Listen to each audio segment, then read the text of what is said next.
If you're my age and you hear about crypto assets or cryptocurrencies, you're probably going to run for the door. But let me get this point across to you. It's real. 94% of the crypto owners are under the age of 40.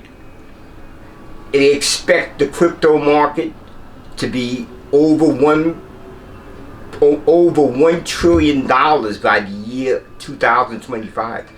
Countries have accepted Bitcoin as its currency. El Salvador has done it. The irony is that, I don't know why, maybe it is, things have gotten better in El Salvador. Bitcoin and Ethereum have hit real top highs. 39% of the people say they intend to buy more. With the CPI rate being so hot, people are beginning to look at crypto, particularly Bitcoin, as a safe haven.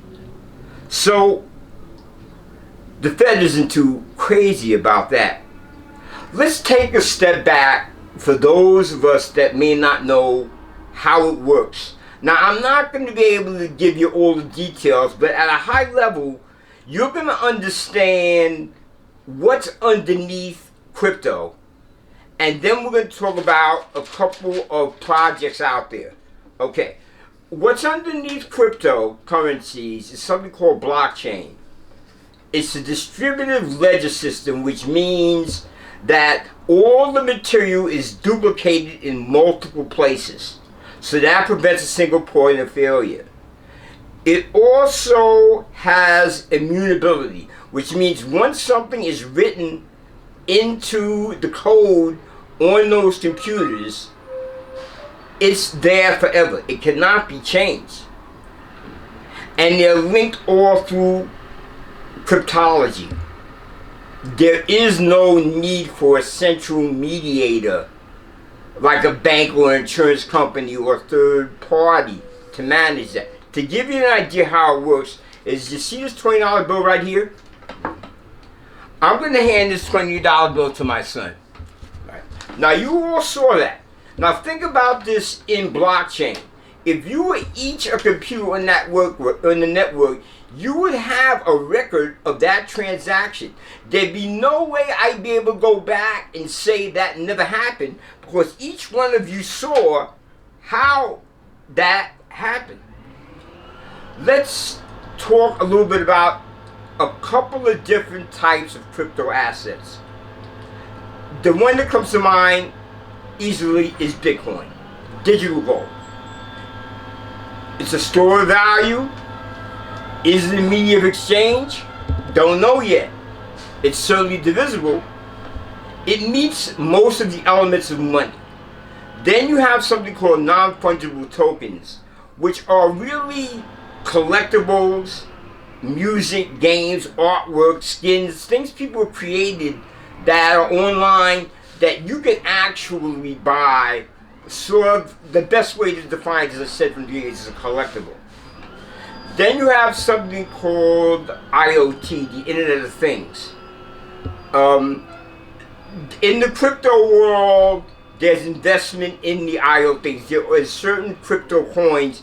The one that comes to mind to me is helium, which is where you can invest in items that are going to provide smart homes, smart highways, smart appliances, all the things that the chips are going to be using, as well as autonomous vehicles. Then you have Ethereum, which to me is really a really neat product, being that what it does is it provides smart contracts. If you can imagine a smart contract replacing the need for a lawyer or a banking process or real estate, that's what Ethereum is going to do. Then there's also stable coins. These coins are used so you can exchange your cryptocurrencies for, or at least gives you value for your cryptocurrencies. It's sort of like reserves that a bank would hold to make sure. That's why they're called stable coins. And the final one you probably heard about is XRP, which is an actual coin used for conversion of different types of currencies. Crypto stocks have been, particularly with the Bitcoin halving, has been pretty hot. We're still waiting for the ETF approval for Ethereum, and they say that there might be some issues with that. The US government, I was surprised, is the largest holder of Bitcoin. The US government has between $5 and $15 billion in Bitcoins, probably more than that. The companies XRP and Uniswap, you may have heard about the problems they're having with that, something that the government calls the Howey test. The Howey test is the test that's used to see whether something is really a security or is it not. They're trying to classify XRP. Where does it belong? Same problem they're having with Ethereum. Binance had some delistings this month. The ANT, Multi, DAI, and XMR were the tokens that were delisted. If you like what you're seeing, please give me a thumbs up and subscribe so I can give you more. Congress is looking at stable coins, and Congress, I should say, is looking very seriously at central bank digital currencies, which is really going to be a really big deal. Ripple XRP is announcing their first stablecoin to compete in the stablecoin industry. The European Central Bank calls Bitcoin questionable. BlackRock, managed by Larry Fink, which is the largest investment firm in the world, is putting a lot of money into crypto. Although Warren Buffett thinks Bitcoin is a joke, Berkshire Hathaway owns 1 billion shares. As we talked about before, Ethereum, there might be some issues. The Bitcoin ETF spot went through without much difficulty. There might not be that easy for Ethereum or Ripple.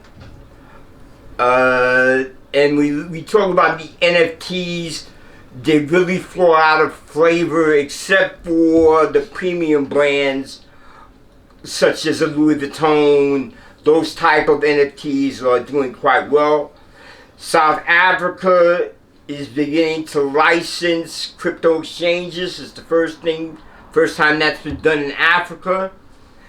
The crypto criminal Du Quan we're still waiting to get him extradited for his criminal effects that he's done. That's about the size of it. Let me add that the Bitcoin ETF was approved in Hong Kong. But other than that, that's the crypto news. If you enjoyed the video, please give me a thumbs up and subscribe and have a great day.